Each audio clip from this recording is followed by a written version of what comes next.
শামশেরগঞ্জে জয়কৃষ্ণপুর মাঠপাড়া ইটভাটার কাছ থেকে এক ব্যক্তির মৃতদেহ উদ্ধার। শুক্রবার সকাল সকাল ঘটনায় ব্যাপক চাঞ্চল্যের সৃষ্টি হয়েছে এলাকা জুড়ে। খবর পেয়ে ঘটনাস্থলে পৌঁছায় শামশেরগঞ্জ থানার পুলিশ। পুলিশ জানিয়েছে মৃত ওই ব্যক্তির নাম সুবোধ মণ্ডল, বয়স 52। তার বাড়ি শামশেরগঞ্জ থানার 3 পাকুড়িয়া গ্রাম পঞ্চায়েতের রানীপুর গ্রাম। মৃত ব্যক্তি সামান্য মানসিক ভারসাম্যহীন ছিলেন বলেই জানিয়েছে পরিবারের সদস্যরা। যদিও এখনো পর্যন্ত মৃত্যুর সঠিক কারণ জানা যায়নি। ইতিমধ্যেই পুলিশ দেহ উদ্ধার করে ময়না তদন্তের জন্য জঙ্গিপুর মহকুমা হাসপাতালে পাঠিয়েছে। মৃত্যুর কারণ খতিয়ে দেখার পাশাপাশি বাড়ি থেকে কয়েক কিমি দূরত্বে কিভাবে ওই ব্যক্তির মৃত্যু হয়েছে তা তদন্ত করে দেখছে শামশেরগঞ্জ থানার পুলিশ। কাল সকাল 7টায় বেরিয়েছে বাড়ি থেকে, একটু মেনটেনের দোষ আছে,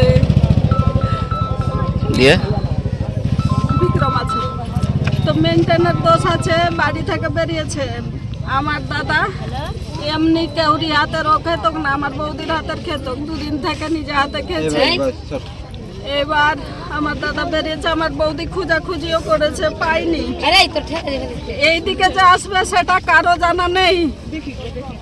এবার ওর কোনোদিন কেউকে গালি ঘিন্না একটাও দেয় না।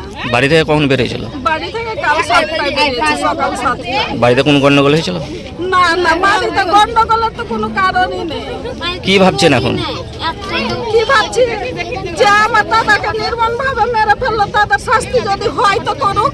আর আমার দাদা তো নির্মম ভাবে চলেই গেল, আমার বুড়ো মা থেকে গেল, এক মুঠ আগুনের আশায় আমার মা বেঁচে আছে, তাকে তো আর আমরা দিতে পারলাম না সেই সুখটা।